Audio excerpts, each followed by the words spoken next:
Torah Life Ministries come out of the world. Hello everybody, I want to talk a little about how misguided so many people are today. With all the things that are going on in today's world and the different ideologies of people, and wondering why so many people of other cultures come against America. And if you look at the standards of what they believe and you compare that to the American civilization here today and society today, I do believe if America followed the Bible principles, other countries and nations around the world would have nothing negative to say about us. But sadly, the culture in today's world, in the United States, has gotten so far away from biblical principles. How can you not help to wonder what is going on here? So when you see other nations around the world doing things that are just so immoral, you can't help but to criticize them. So look at it from the viewpoint of, let's say, a Muslim. If you're a Muslim out there in the world today, and you're looking at things at the big picture, and you find a country on a map where they're allowing men and women to be identified as genders that they're not, they're making homosexual marriage legal,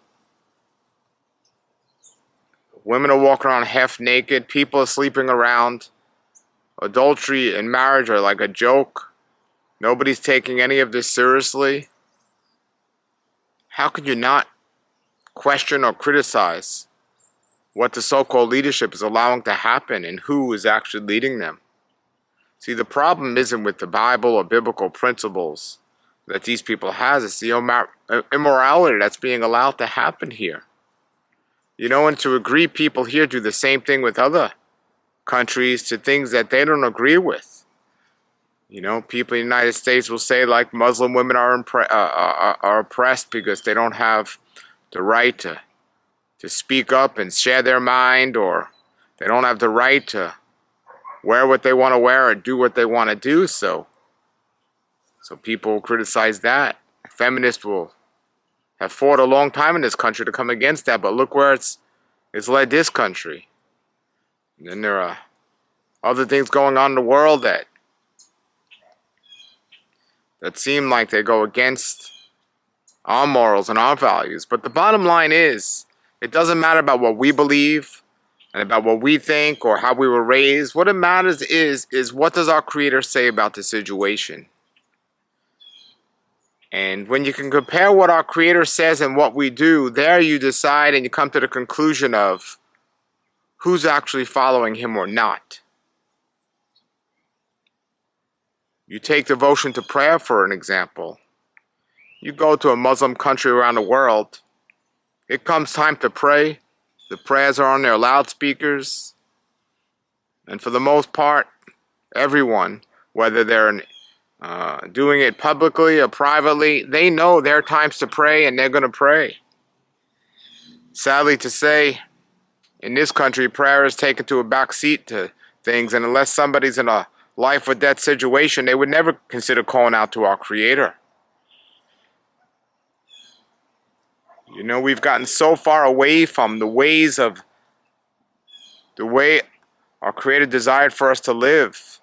We put our reliance in money and material objects and material things.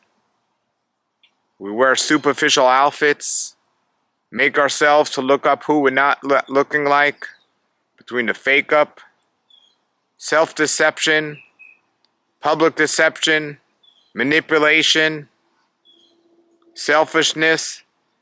These are the things that are leading our nation today.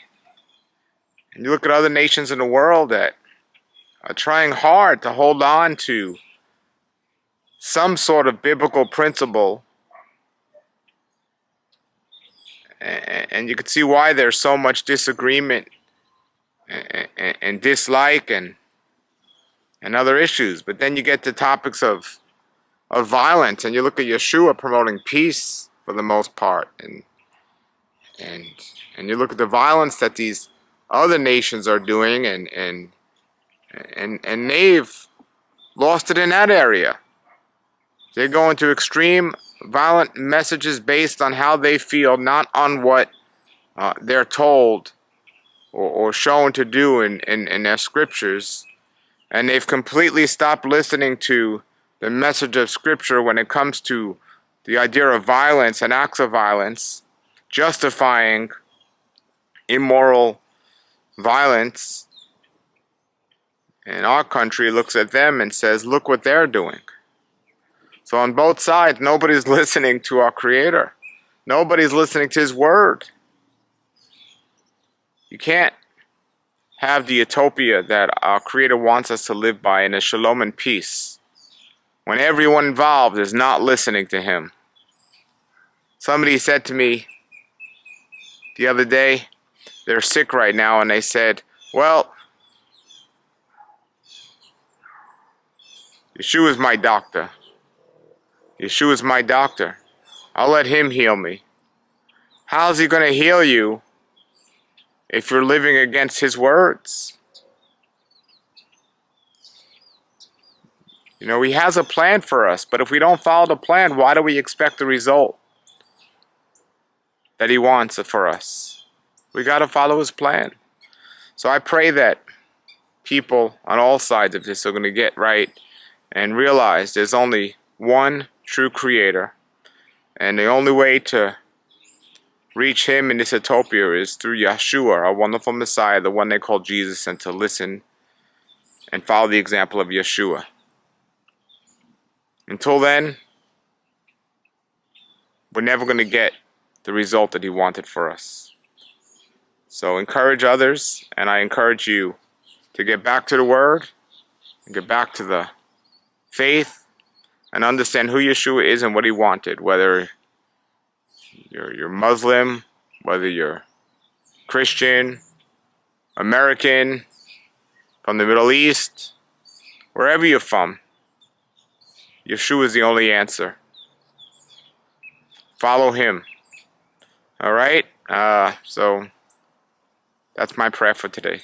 Torah Life Ministries, come out of the world. Messiah people seek the truth.